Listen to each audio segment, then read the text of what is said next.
es una presentación de Pharmashop. Aprovecha todos los días un 10% de descuento con Pharmacar Santander.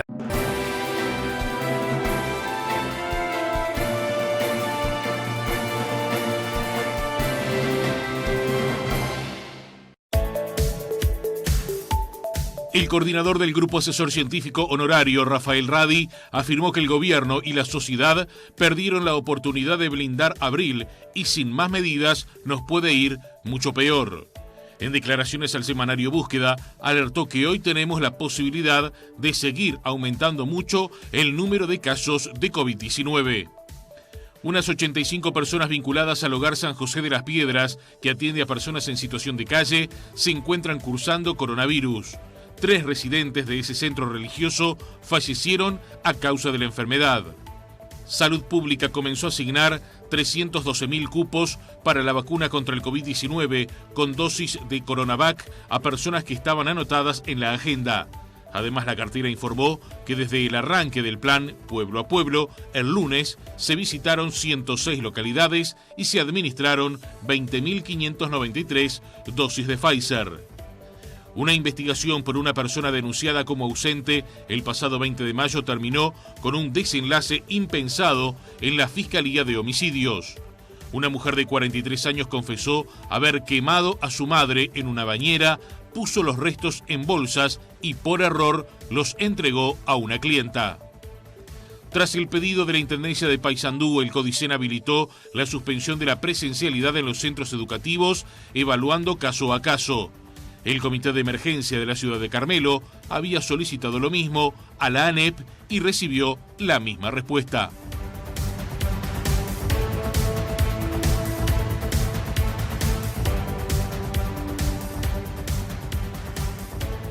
Señoras y señores, ¿cómo están ustedes? Muy buenas noches. El gusto de saludarlos. Bienvenidos a la edición central de Red Informativa. Vamos a iniciar rápidamente el desarrollo de toda la información.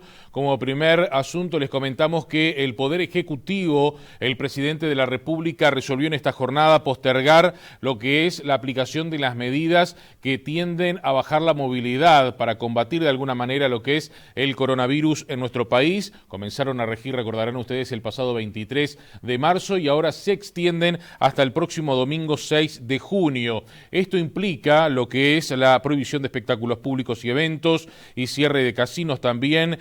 Se prorroga lo que es esta situación, el teletrabajo en el sector público y la exhortación a que se haga también a nivel de las empresas privadas. También se posterga lo que es el regreso a las clases presenciales en los cursos y años que estaban pendientes en primaria, secundaria y en nivel terciario. Ya adelantábamos también algo puntual que está ocurriendo en el departamento de Paysandú y en la ciudad de Carmelo. Pero vayamos ahora a repasar lo que son los números del Sistema Nacional de Emergencias que se conocieron esta noche, que tienen que ver con los casos nuevos y los fallecimientos. Hoy se realizaron 20.597 análisis de coronavirus y se detectaron 3.942 contagios. De estos, 1.654 corresponden a Montevideo, 429 corresponden al departamento de Canelones, exactamente el departamento de Canelones, 295 el departamento de Salto, 246 Maldonado, 205 Paysandú, 176 el departamento de Colonia, 169 Tacuarembó, 149 el departamento de San José, 138 Artigas, 76 Soriano, 73 Florida, 64 el departamento de Cerro Largo, 60 en el departamento de Río Negro, 55 Rocha, 45 Rivera, 43 La Valleja, 28 Durazno, 21 Flores y 16 casos en el departamento de 33. En estos momentos hay 36.997 personas que están cursando la enfermedad, 523 están internadas en cuidados intensivos. Y en lo que tiene que ver con fallecimientos, en esta jornada fallecieron 44 personas y el número total desde el inicio de la pandemia en nuestro país asciende de fallecimientos a 4.066. Por ahí entonces lo que son los datos aportados esta noche por el Sistema Nacional de Emergencias. Les adelantábamos en los titulares, habló el coordinador del GACH, Rafael Radi, con los colegas del semanario Búsqueda, habló de varios temas, sobre todo de lo que es la actual preocupación que hay por la situación de la pandemia.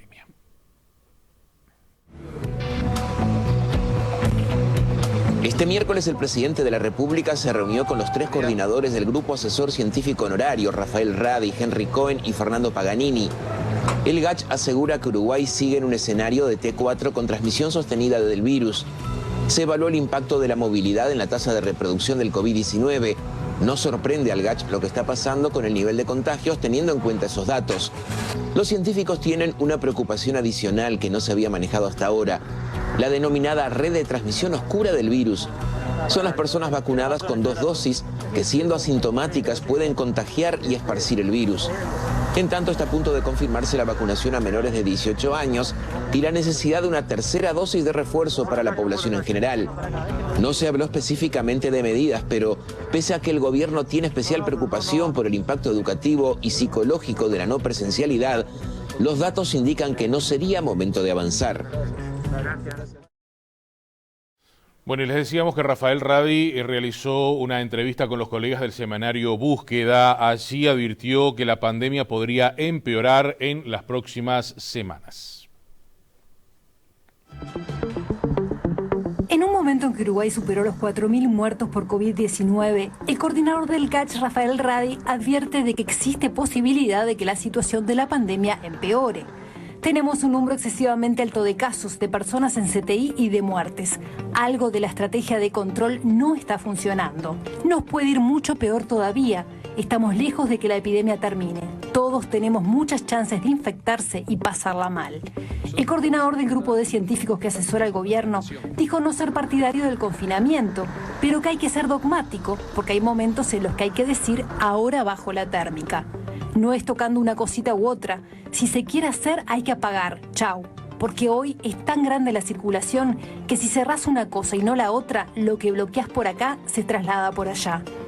Radi recordó su planteo de blindar Abril, una expresión que se le ocurrió espontáneamente en una entrevista en Telemundo. El científico dijo que brindar Abril permitía tener un plan de vacunación con efectos más intensos sobre el control de los casos en un lapso más corto. Volvió a remarcar la importancia del documento del GACH del 7 de febrero, donde planteaban medidas para restringir la movilidad. Tiene que haber un momento en la marcha de esta pandemia en la que hay que decir ahora bajo la térmica. Nosotros dejamos la pelota picando en el área chica, después hay que hacer el gol, algo que se perdió de hacer el gobierno y la sociedad. Bueno, y Rafael Radi también en otra parte de la entrevista realizada en esta jornada dudó de cómo se pueda lograr lo que es la famosa inmunidad de rebaño, teniendo en cuenta aquí en nuestro país las dosis que se están utilizando. No sabemos si se va a lograr la inmunidad de rebaño. Hay muchas dudas, inclusive a nivel internacional, sostiene el coordinador del GACH, Rafael Radi. El científico dijo en entrevista en Búsqueda que no es seguro que se alcance la inmunidad de rebaño con el actual escenario de circulación mundial, con cambios de cepas que pueden escapar parcialmente a la respuesta inmune provocada por las vacunas. Radi explica que la experiencia internacional muestra que los países que inoculan con vacunas de virus inactivados, como es el caso de Coronavac en Uruguay con 60% de efectividad, han tenido un aumento de infectados muy grande. Si vacunas al 70% con una vacuna que tiene el 60% de efectividad, estás logrando inmunidad en el orden del 42%. Plantea que para mejorar la situación podría administrarse una tercera dosis con una vacuna que tenga una efectividad en el entorno del 95%. Pese a la insistencia de las autoridades sanitarias en que la vacunación es la herramienta para vencer a la pandemia, para Radi la vacunación tiene que formar parte de una estrategia integral, con medidas de baja de la movilidad como las que planteó el grupo el 7 de febrero. Cuando vacunás en medio de un brote, de una ola, la vacunación sola es una fuerza a la que le cuesta mucho predominar si vos no la ayudás con otra fuerza. Explica que la vacunación no iba a tener efecto ya en abril y que con el aumento de la movilidad se dio el aumento de casos. Se instaló una carrera entre la inmunización y las interacciones humanas, donde siguen ganando las interacciones. Bueno, en otros temas les contamos que se registró un brote de COVID-19 en una congregación religiosa de la ciudad de Las Piedras que se dedica a recoger personas que están en situación de calle.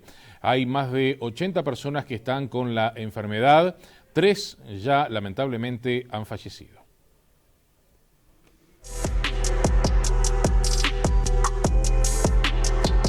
El Hogar San José pertenece a la Congregación Misioneras de la Caridad, fundada en 1950 por la Madre Teresa de Calcuta. Allí tienen un lugar para vivir personas, en su mayoría ancianas, que no tienen familia y están solos. Está cerca de la localidad de 18 de Mayo, en el departamento de Canelones.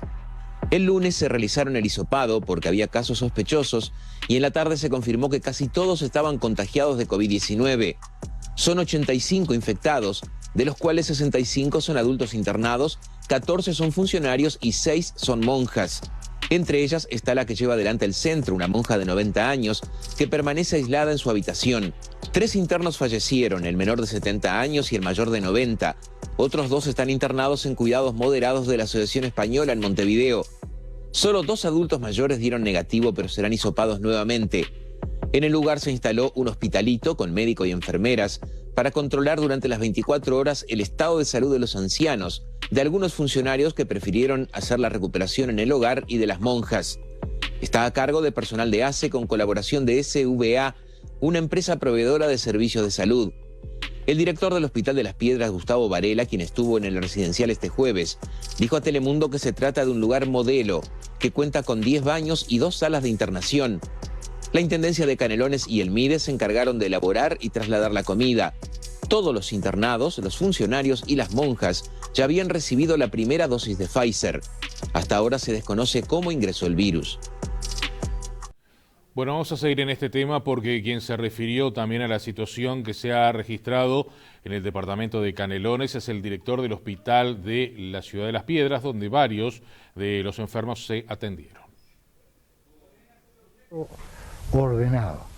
Sí, el resultado, por lo tanto, en 70 y pico tenemos 2 fallecidos, uno en el hospital de Las Piedras, otro en La Española y uno que falleció acá en el hogar esta mañana, que realmente no daba la impresión que pudiera ocurrir, pero bueno, estas cosas ocurren con este tipo de virus.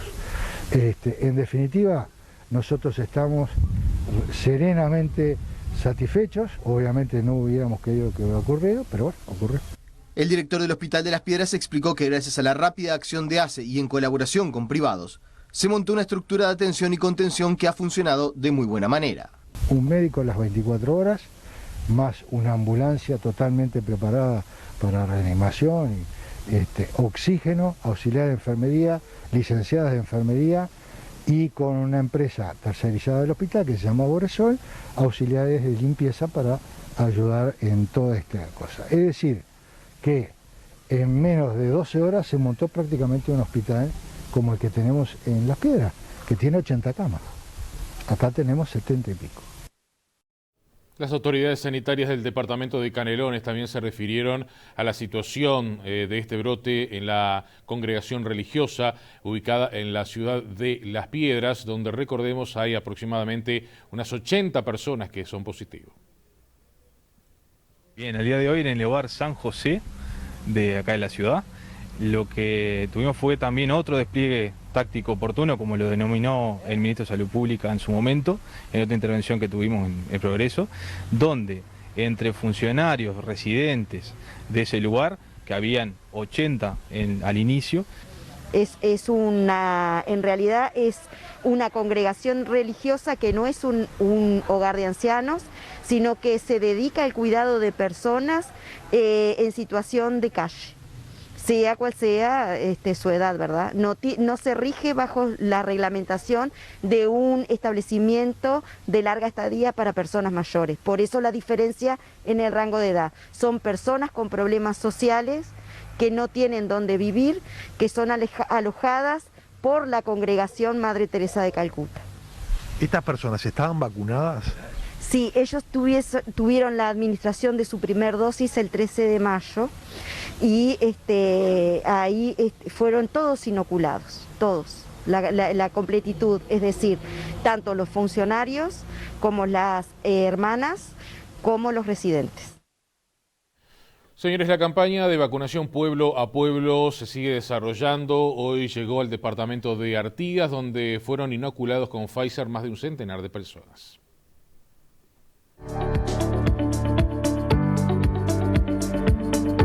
A 60 kilómetros de la capital departamental, la policlínica del poblado de 500 habitantes al que se accede por caminos vecinales de tierra comenzó a vacunar a las 9 de la mañana. Una camioneta de la Junta Departamental colaboró para el traslado. Son 105 más o menos los que se agendaron anteriormente. Y bueno, viene lindo, por suerte. Está marchando bien, la gente se tiene conciencia de que la vacuna es uno de los caminos y después estaríamos el tapaboca, obviamente, ¿no? Si viene gente fuera de agenda, ¿se los vacuna igual? Sí, cómo no, las compañeras trajeron, siempre se trae unas dosis más por ese mismo motivo. ¿Y hay pueblos aledaños, llega gente de estancia? Exactamente, todos, a veces hasta de Artigas como que nos lo llamaron y tuvieron posibilidad, que tienen familiares acá, sus padres viven acá, se agendaron acá. Y el próximo día sábado llegarán a nuestro país más dosis de la vacuna Sinovac, que serán destinadas para inocular a unas 312.000 personas que ya fueron convocadas para agendarse y ya están en estas horas recibiendo la hora y la fecha. Son personas que estaban agendadas y a la espera de fecha y hora. Serán inoculadas con la vacuna del laboratorio Sinovac, dice el Ministerio de Salud Pública. Justamente una partida de 550.000 dosis estará llegando el próximo sábado a las 16:30 vía Lufthansa al país. En cuanto al tema de la vacunación pueblo a pueblo, hasta el momento se han suministrado 20.593 dosis en 106 localidades de todo el territorio nacional. Continuará en los próximos días de acuerdo a lo anunciado oportunamente, mientras que en Canelones se recoordinará a partir del lunes 14 de junio, dice el Ministerio de Salud. En cuanto a los niveles de vacunación en general, en estos momentos, el 48,7% de la población tiene una dosis y el 28,33% las dos. Señores, hablando precisamente de vacunas, les contamos que la Dirección General de Salud del Ministerio de Salud Pública publicó en los primeros resultados sobre la efectividad de vacunación contra el COVID-19 aquí en nuestro país. Según el informe, la vacuna Sinovac evita el 57% de los casos de enfermedad y la vacuna de Pfizer lo hace en un 75% de los casos. En cuanto a la prevención de la muerte, con ambas dosis de la vacuna y 14 días desde la última, ambas vacunas presentan datos esperanzadores, 97% para CoronaVac, 80% para Pfizer. Para las internaciones en CTI, las vacunas, la China específicamente, evita un 95% los ingresos y la de Pfizer un 99%. Los datos se realizaron a partir de la cantidad de personas que se vacunaron hasta el lunes de esta semana. Y ustedes están observando una información que está dando a conocer lo que es la propia Presidencia de la República. Este informe no se incluyó en este informe primario lo que son los datos de efectividad de la vacuna de AstraZeneca. También se presenta en lo que es esta información dada a conocer esta noche una gráfica sobre lo que son los países, los diferentes países y la cantidad de personas inoculadas hasta este momento. Información que suministró, allí lo tienen ustedes, primero Chile, segundo Estados Unidos y en tercer lugar con un 28,29% Uruguay, lo que tiene que ver con la vacunación contra el COVID-19. Vamos a avanzar con otras informaciones en esta edición central.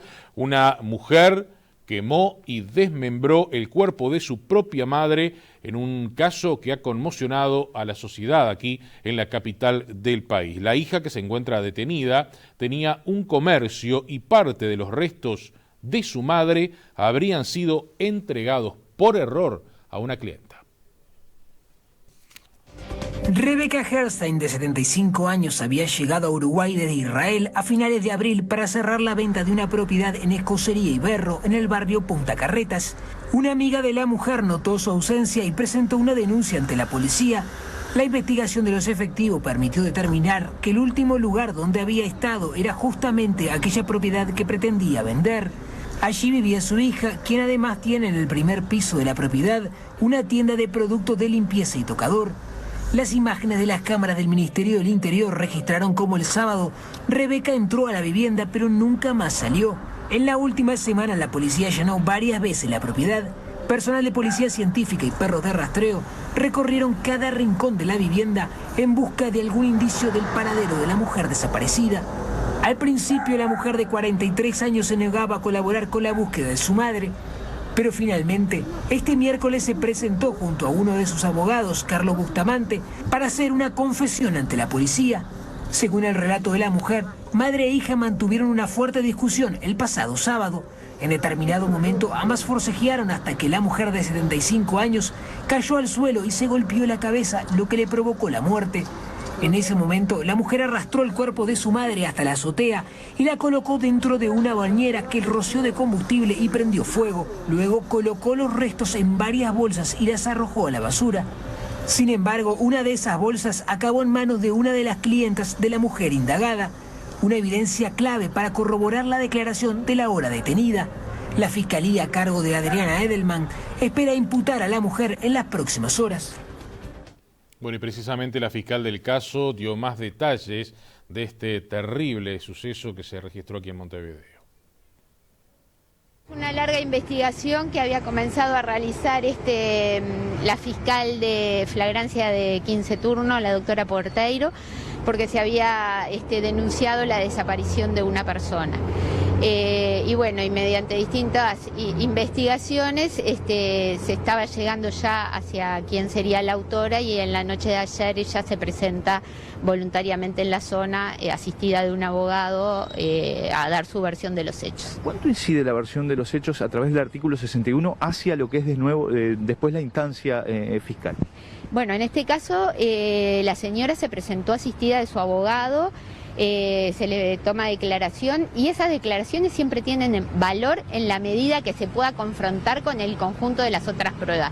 La confesión por sí sola nunca conforma plena prueba. Si esa confesión redondea con todas las otras evidencias que la Fiscalía ha levantado, bueno, en ese caso tenemos un caso sólido. Bueno, y a todo esto que dijo la defensa de esta mujer, habló con los medios de comunicación, señaló que la hija quemó el cuerpo de su madre porque se asustó. Nuestra cliente da una versión de los hechos que fue efectuada en el día de ayer ante la autoridad policial, a la que se presentó voluntariamente a declarar, y hoy la fue ratificada ante la Fiscalía. Según la versión de ella, hay un forcejeo y en las cuales se produce una caída de la madre y ahí se fallece, ¿no?, al golpear la cabeza. Ese es el dato de la versión de ella y después lo que ustedes ya saben. Según el relato de la mujer, a los pocos minutos de que su madre murió, decidió trasladarla a la azotea, donde la prendió fuego para luego arrojarla a la basura. La declaración de la detenida es que resolvió quemar el cuerpo porque se asustó. La Fiscalía ya le adelantó a las defensas que este viernes su clienta será imputada. Bueno, nos vamos ahora al norte del territorio nacional porque en Artigas están investigando el homicidio de un hombre en el barrio Ayuí. Policía y Fiscalía en Artigas investigan un brutal homicidio ocurrido en la zona de barrio Ayuí, en la capital departamental. Según las primeras informaciones a las que accedió Canal 4, un hombre mayor de edad fue atacado de varios disparos mientras estaba en su domicilio. El jefe de policía de Artigas, Adolfo Cuello, confirmó que se busca intensamente a él o a los atacantes. Nosotros lo que tenemos en la escena del hecho es una persona fallecida, una escena con características violentas. No podemos dar más explicaciones que esa. En este momento está La doctora Mazzaferro, digo, que es la fiscal de turno, trabajando en la escena conjuntamente con nuestro personal y con personal de policía científica. Se están haciendo las actuaciones que corresponden y hasta el momento lo que tenemos es eso. ¿Un hombre de mediana edad, de qué edad aproximadamente? Mayor de edad, tenemos un hombre, es un masculino mayor de edad. Y no quisiera hacer otro tipo de relevamientos basado en la actuación que se viene cumpliendo tanto por parte de la policía como de la doctora Mazzaferro. ¿La persona estaba sola, jefe? Forma parte de lo que se viene investigando, forma parte de lo que se viene de las acciones que se están realizando en el lugar. ¿No hay cierre de frontera en estos momentos? Hay dispositivos que se aplicaron. Y bueno, estamos a la espera, por eso digo, estamos trabajando en la escena, hay una cantidad de hipótesis y esas hipótesis, basado en esas hipótesis, son las acciones que se tomaron. Señores, esta semana comenzó la implementación de lo que es el Plan Invierno y en el día de hoy el ministro de Desarrollo Social, Martín Lema, convocó a una conferencia de prensa para explicar puntualmente en qué consiste la reglamentación de la asistencia obligatoria a personas en situación de calle. Sí, efectivamente no tiene nada que ver con la internación compulsiva. Hay una ley del año 2011 que establece la obligatoriedad del Estado a través de 3 organismos a asistir a personas que se encuentran en la intemperie y que a causa de esa situación puedan presentar riesgo de muerte o riesgo de enfermedades severas. La ley hace referencia a 3 ministerios, el Ministerio de Desarrollo Social, al Ministerio del Interior y al Ministerio de Salud Pública. Y bueno, lo que hicimos durante un tiempo a través de mucho diálogo y mucha articulación fue justamente promover un decreto que autorice a un protocolo. ¿Por qué? Porque con la existencia de esa ley había 2 opciones, y lo hablábamos mucho con el equipo de acá. O ignorar la ley y mirar para el costado, que es una opción que descartamos de raíz, o ocuparnos de ese tipo de situación, dando asistencia a una persona que encontrándose en situación de intemperie puede presentar riesgo de muerte. ¿Cómo se va a actuar ante esta situación? Y en ese sentido van a haber equipos del Ministerio de Desarrollo Social que son los que permanentemente están recorriendo, a veces a instancia de una denuncia, a veces en esa recorrida habitual, que a veces se encuentran con personas que presentan apariencia de enfermedades graves o de riesgo de muerte. Entonces ahí desde el MIES se comunica con ACE, en este caso, que va a ser el brazo ejecutor desde el punto de vista asistencial, y un médico tiene que hacer un certificado, en donde en el certificado que se detalle en el diagnóstico el riesgo de muerte y disponer del tratamiento para esa situación. El tratamiento puede ser o en el lugar, una asistencia en el lugar, o un traslado a un centro de salud, o directamente llevar a un refugio para recibir la atención en el refugio. Muchas veces pasa que la persona que se encuentra en la intemperie accede, en algunos casos accede a la atención y en otros casos se niega a ser atendido. Cuando se niega a ser atendido, pero está el certificado médico y está aplicándose este protocolo, el Ministerio del Interior colabora con el auxilio. ¿Para qué? Para salvarle la vida. Porque muchas veces esa persona se encuentra bajo efectos de adicciones o con problemas de salud mental, en donde la voluntad claramente se ve nublada bajo esos efectos. En otros temas les contamos que el Frente Amplio realizó hoy una denuncia penal contra el diputado colorado Esteves del departamento de Salto, quien semanas atrás admitió en un audio que se hizo viral trasladar a su empresa trabajadores con COVID-19. En el Parlamento el Frente Amplio impulsa la remoción por indignidad del diputado colorado por Salto, Omar Esteves, no solo por los audios, sino también por haber fundamentado y votado la ley del Fondo Citrícola, sin excusarse por ser empresario de ese sector de actividad. Ante la justicia el planteo se hizo formalmente este jueves. Ante la policía de Salto presentaron un escrito que solicita a Fiscalía que investigue a Esteves. En audios que se viralizaron, el legislador decía que había enviado trabajadores con COVID-19 en un ómnibus y que estos nunca dejaron de trabajar. Además de los audios, La denuncia incluye la declaración de los trabajadores que confirmaron estas afirmaciones. Nosotros denunciamos la posible comisión del delito previsto en el artículo 224 del Código Penal, que refiere al daño a la salud pública, y la ley de responsabilidad penal empresarial, en virtud de que la conducta del diputado estableciendo que sus trabajadores y trabajadoras, independientemente de la situación sanitaria que estuvieran atravesando, tenían que ir a trabajar, a cumplir sus tareas, y esos son los dos fundamentos de la denuncia que hoy estamos presentando. Señores, es tiempo de hacer la primera pausa en esta edición central. Al regreso estaremos compartiendo con ustedes la información del deporte, la participación reciente de los equipos grandes en los torneos internacionales. En el capítulo internacional también estaremos compartiendo con ustedes información que tiene que ver con Estados Unidos y China. Nuevamente se crispa la situación entre ambas potencias. Llegará Luis Cabrera con la información del sector agropecuario y las recientes informaciones que tienen que ver con el ámbito de la educación en este contexto de pandemia. Venimos enseguida.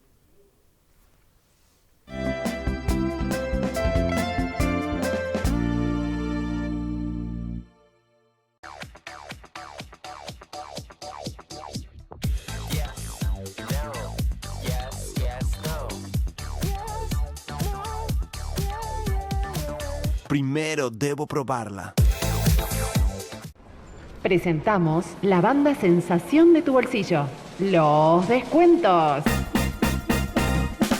Hay descuentos en Palma, hay descuentos en Palma Shop, hay descuentos en la banda, hay descuentos en Palma Shop. Este jueves en Farmashop hay descuentos que suenan muy bien. Pagando con Farmacar Santander tenés un 25% de descuento y con Santander un 15% en medicamentos y productos del mailing. Además, tenés un 20% en la línea Nosotras. ¡Qué buen show!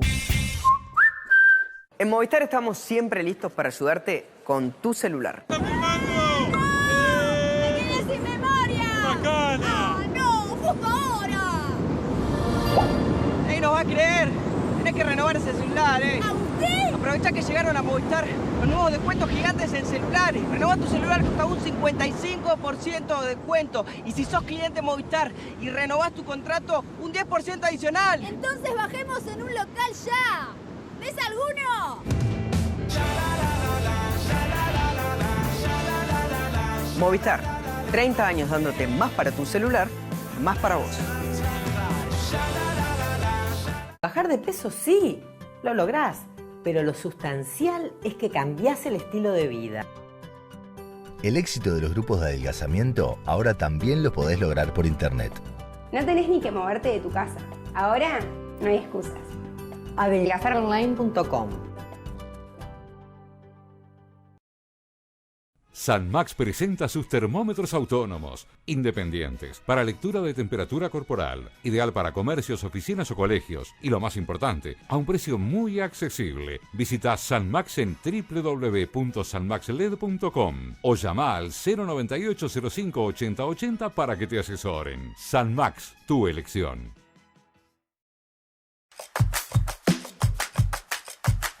De pago en pago vamos andando, de pago en pago la conocí.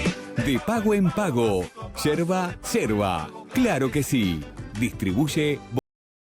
Peñarol ya volvió de Perú y al regreso su presidente Ignacio Ruglio se refirió a esta posibilidad que está por delante y es la que se registre un clásico a nivel internacional, ya que Nacional también sigue adelante pero en la Sudamericana. Peñarol hizo una gran serie, por suerte ayer la pudimos cerrar con tranquilidad y dosificando el juego, cambiando algunos jugadores para descansarlo y bueno, la primera etapa cumplida, ahora seguir trabajando. ¿Y a seguir trabajando para qué? ¿Qué objetivo te planteas a propósito de la actividad? Bueno, nuestros objetivos son muy institucionales, abarcan a todo el club. En esto es ir paso a paso, es la única realidad.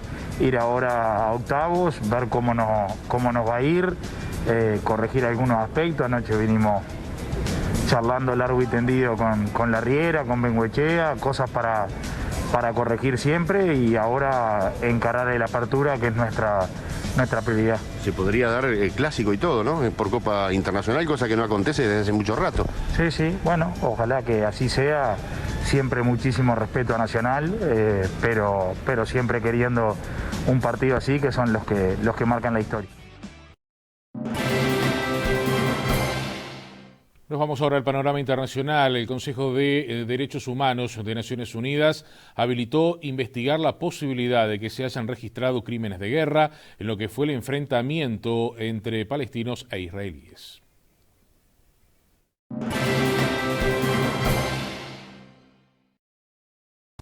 Eso dijo el jueves la alta comisionada de la ONU para los Derechos Humanos, Michelle Bachelet, quien destacó que no había pruebas de que los edificios tomados por blanco fueran usados con fines militares. La tensión escaló el 10 de mayo con el lanzamiento de cohetes por parte de Hamás hacia el territorio israelí, en respuesta a los enfrentamientos en la explanada de las mezquitas en Jerusalén Este, una zona ocupada por Israel.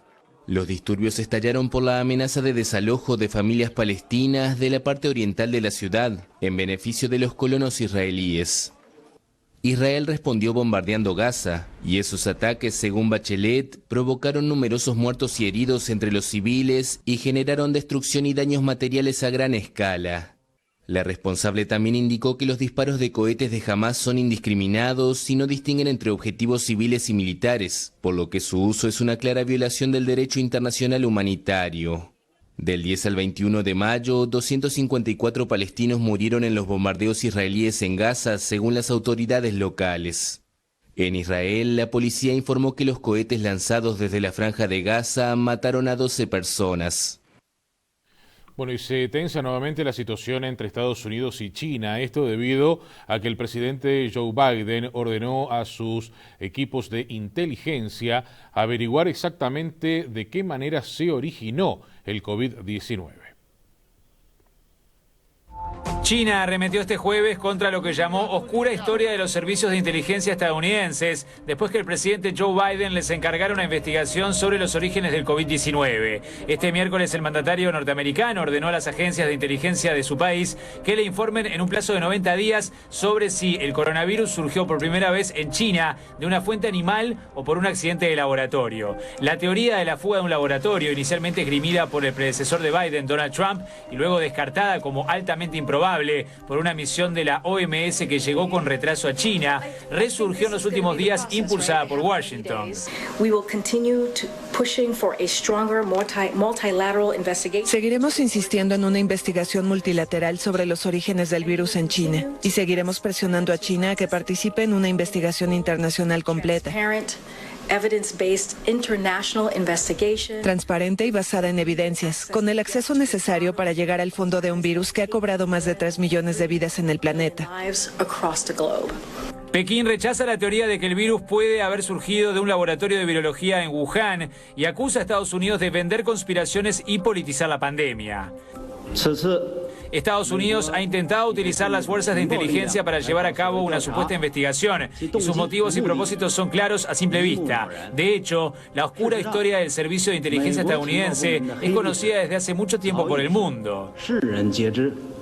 Citando un informe de los servicios de inteligencia estadounidenses, The Wall Street Journal informó el domingo pasado que 3 personas del Instituto de Virología de Wuhan fueron hospitalizadas con una enfermedad estacional en noviembre de 2019, un mes antes de que Pekín revelara la existencia de un misterioso brote de neumonía. La hipótesis del origen natural, citada como la más probable por el equipo de expertos de la Organización Mundial de la Salud, sostiene que el virus surgió en los murciélagos y luego pasó a los humanos, probablemente a través de una especie intermediaria. Esta teoría fue ampliamente aceptada al principio de la pandemia, pero con el paso del tiempo, los científicos no han encontrado un virus ni en los murciélagos ni en otro animal que coincida con la firma genética del SARS-CoV-2.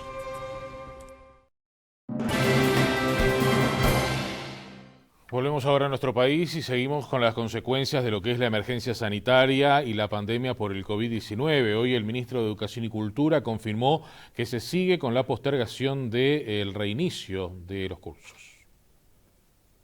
Lamentablemente vamos a tener que prolongar una semanita más la situación actual, por lo menos. Ojalá que empiece a producirse el descenso de casos que todos estamos deseando, pero contra la voluntad del gobierno, que es un gobierno fuertemente favorable a la presencialidad. Hemos tenido que postergar un poquito porque las condiciones son las que son y uno tiene que asumirlas. ¿Son las recomendaciones del GACH? Por supuesto, las recomendaciones del GACH se tienen permanentemente en cuenta, como se tiene en cuenta el punto de vista del Ministerio de Salud Pública, como se tiene en cuenta el punto de vista de ANEP. ANEP recibe mucha información de parte de los directores, de parte de los inspectores de todo el país. Se reúne toda esa información y se van tomando las decisiones que parecen más adecuadas en cada momento, siguiendo esa estrategia que el año pasado el presidente de la República definió como una estrategia de pasos cortos. Cuando uno está en una situación como esta situación en la que estamos, en que las cosas van cambiando, pero al mismo tiempo es muy difícil saber con qué velocidad y en qué dirección van a seguir cambiando en las próximas semanas. Lo que uno tiene que hacer no son grandes planificaciones de 6 meses, porque no es fácil saber exactamente en qué situación vamos a estar dentro de 6 meses. Lo que hay que hacer es paso corto, evaluación, paso corto, y eso es lo que estamos haciendo. Bueno, y a todo esto el CODICEN habilitó la posibilidad de que se interrumpa lo que es la presencialidad en el departamento de Paysandú y también en la ciudad de Carmelo en casos puntuales. El intendente de Paysandú había solicitado a las autoridades de la enseñanza la suspensión de la presencialidad en ese departamento debido al elevado número de casos de COVID. Este miércoles a la noche, luego de recibir los informes de la Dirección General de Coordinación de Salud, del Ministerio de Salud Pública y de la Inspección Departamental, el CODICEN resolvió mantener la presencialidad en los niveles en los que ya existe. Es el caso de la educación inicial y el primer ciclo de primaria. Por otra parte, se establece considerar la eventual suspensión del funcionamiento de aquellas instituciones que no cuenten con las condiciones sanitarias, pero realizando un análisis caso a caso. La misma determinación fue tomada por el directorio del INAU en relación a los 30 CAIF que funcionan en Paysandú. Para ambos casos, la instrucción es que se realice un cierre preventivo en los centros donde haya positivos o estén en zonas particularmente comprometidas. La ANEP también se expidió respecto a la solicitud del Comité de Emergencia de la ciudad de Carmelo, en Colonia, que había pedido suspender la presencialidad o la no obligatoriedad de la concurrencia. La resolución de la ANEP mantiene la obligatoriedad y la presencialidad, y al igual que en el caso de Paysandú, se definirá caso a caso cuando se presenten positivos en las instituciones. En las últimas horas, el Sindicato Médico del Uruguay emitió un comunicado donde pide reunirse con el presidente de la República, habla de la crítica situación que vive el país desde el punto de vista sanitario y llama a bajar la movilidad. Quien en las últimas horas se refirió a lo que son las solicitudes de más restricciones fue el ministro de Turismo, Germán Cardoso. Digo, más allá de la realidad que imponga tomar medidas o evaluarlas, nosotros estamos pensando en la planificación de la salida, estamos pensando en todo lo que tiene que ver con el muy buen ritmo de vacunación que estamos teniendo, que nos destaca como país en la región y en el mundo, y esto hace prever que más allá de las dificultades circunstanciales que estamos viviendo hoy, que son serias y que hay que tomar nota, entender de que el segundo semestre del año, fundamentalmente el último trimestre del año desde el punto de vista turístico, podremos estar planificándolo con una apertura mucho más real y pensando en recibir turistas y flujos de personas de manera interesante con una línea de contagio ya absolutamente controlada. El turismo está sufriendo muchísimo hace 14 meses y nunca este gobierno ha medido el perjuicio o el daño económico ante la salud o la vida de las personas. Desde el primer momento, la prioridad número 1 del presidente del Consejo de Ministros, actuando en consenso, ha sido proteger la vida y la salud de los uruguayos. Ir gradualmente para adelante todo lo que se pueda, y si se tiene que retroceder, ha sido muy claro el presidente, se hará, porque el principal de los desvelos de este gobierno es cuidar la vida y la salud de los uruguayos. Señores, 2 esposas de alcaldes del departamento de Cerro Largo que resultaron sorteadas en el programa de Jornales Solidarios renunciaron a sus cupos. Las esposas de los alcaldes de Quebracho y Cañas, en Cerro Largo, se presentaron para acceder al programa de trabajo transitorio Jornales Solidarios y salieron sorteadas. Sin embargo, según informó el medio local La Red Independiente, formalizarán la renuncia en estas horas por un tema de ética y transparencia pública. Serán convocados los suplentes. El director de Hacienda de la Intendencia, Rafael Rodríguez, dijo que tanto el intendente como el director de Recursos Humanos, Ignacio Villa, al enterarse de lo ocurrido, les pidieron que renunciaran. Agregó que ellas ya tenían la determinación de hacerlo. También dijo que no existe ninguna incompatibilidad que les impida ser beneficiarias. Si se anotaron y se ajustaron a los requisitos del Ministerio de Trabajo, no hay ninguna limitante para que ingresaran mediante un sorteo público.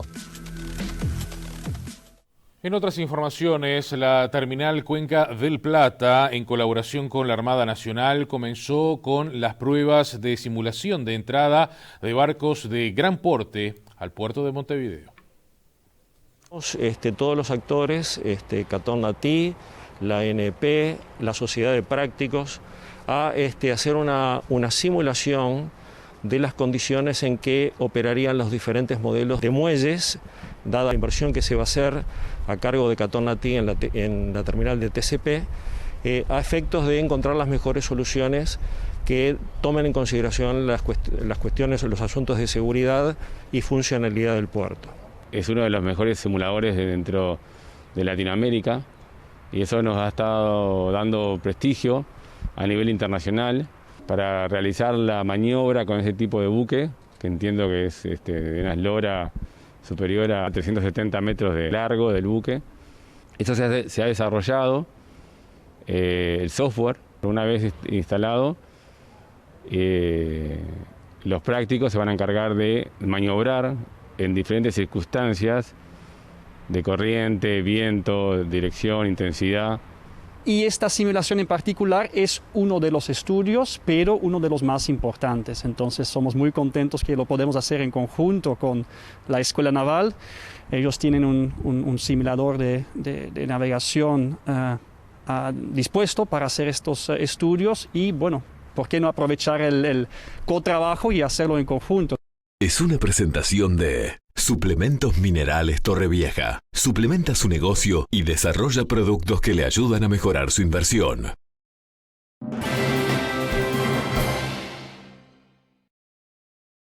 ¿Qué tal, compañeros de Red Informativa? Finalmente, el rendimiento récord alcanzado por Uruguay en este año a nivel de la cosecha arrocera fue de 9.400 kilogramos por hectárea, bastante superior a lo que se estaba previendo en las últimas semanas, que oscilaba a los 9.100, 9.150 kilogramos aproximadamente. Este es el rendimiento más alto de los últimos años, más alto históricamente. Nunca Uruguay había llegado a los 9.400 kilogramos por hectárea, en este caso para las 143.000 hectáreas sembradas a nivel de nuestro país. Finalizada la cosecha ahora, las expectativas de los productores arroceros están puestas de cara al próximo 30 de junio, cuando la Gremial de Cultivadores de Arroz va a estar realizando su clásica asamblea anual. Para ese momento se espera ya tener sobre la mesa un precio provisorio para analizar las negociaciones con los molinos arroceros. Va a estar comenzando a mediados de junio y se espera que en esos 15 días se avance a nivel de las mismas y se tiene cifradas expectativas en cuanto a ese precio provisorio para esta campaña 2020-2021. El mejor rendimiento que se ha tenido desde que se está cultivando son los 9.400 kilos con 143.000 hectáreas. La verdad que por suerte un rendimiento impresionante, más o menos entre el noreste y el norte fue bastante similar los rendimientos, no hay grandes diferencias.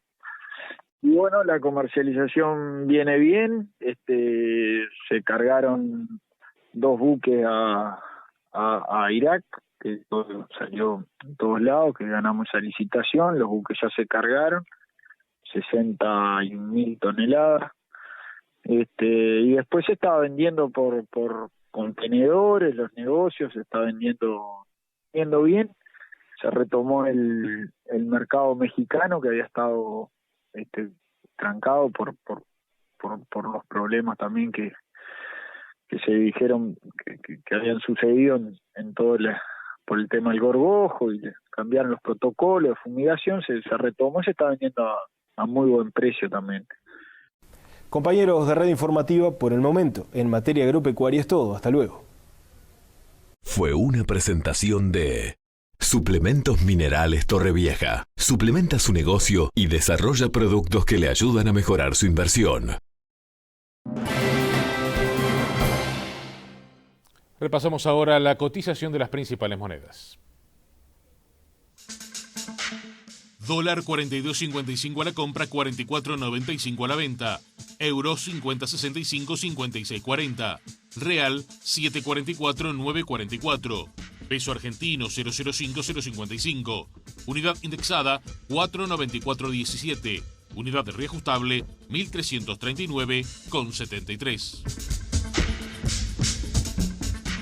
Hacemos la última pausa, venimos en instantes nada más.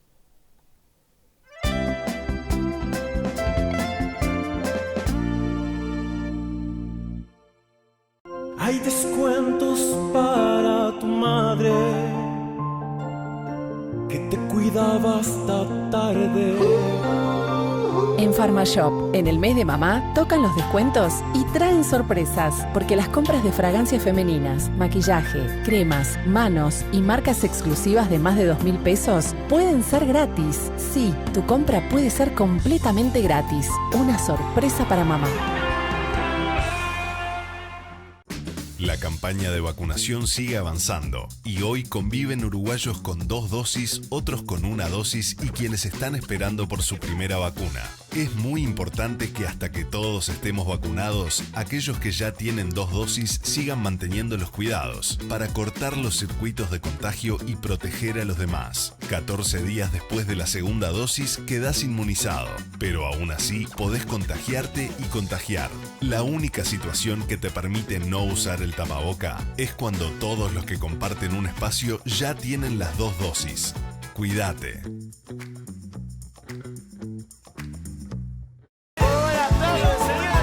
Muy contenta de poder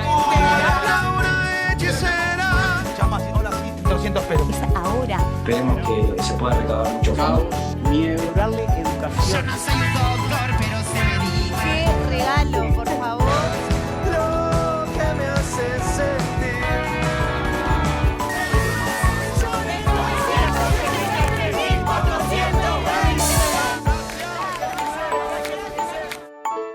Sanmax presenta sus termómetros autónomos, independientes, para lectura de temperatura corporal, ideal para comercios, oficinas o colegios, y lo más importante, a un precio muy accesible. Visita Sanmax en www.sanmaxled.com o llama al 098 05 80 80 para que te asesoren. Sanmax, tu elección.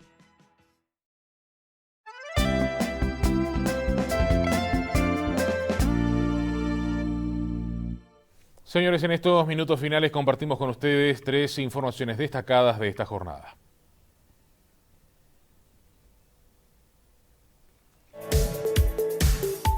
El SINAE reportó que se realizaron 20.597 test de coronavirus y se detectaron 3.942 nuevos contagios. Son 36.997 las personas que se encuentran cursando la enfermedad en la actualidad. Hoy hubo 44 fallecimientos en todo el país. El total de decesos desde el inicio de la pandemia asciende a 4.066 personas. Las esposas de 2 alcaldes del departamento de Cerro Largo renunciaron a sus cupos tras ser seleccionadas por sorteo en el programa Oportunidad Laboral. En el departamento hay 566 cupos disponibles y se inscribieron 9.278 personas, informó la Intendencia. El Frente Amplio denunció al diputado colorado de Salto, Omar Esteves, por los audios en los que afirmó haber llevado a trabajar a su empresa personas con COVID-19. La oposición lo acusa de violar disposiciones sanitarias y de incurrir en delito previsto en la Ley de Responsabilidad Penal Empresarial. Conozcamos ahora los números favorecidos en la quiniela nocturna. Primer premio 164, del segundo al décimo 543, 946, 524, 998, 249, 353, 468, 392 y 815. Del undécimo al vigésimo 919, 519, 453, 313, 928, 516, 330 228, 069 y 032. Por reiteración para la tómbola, se sortearon los números 59, 70.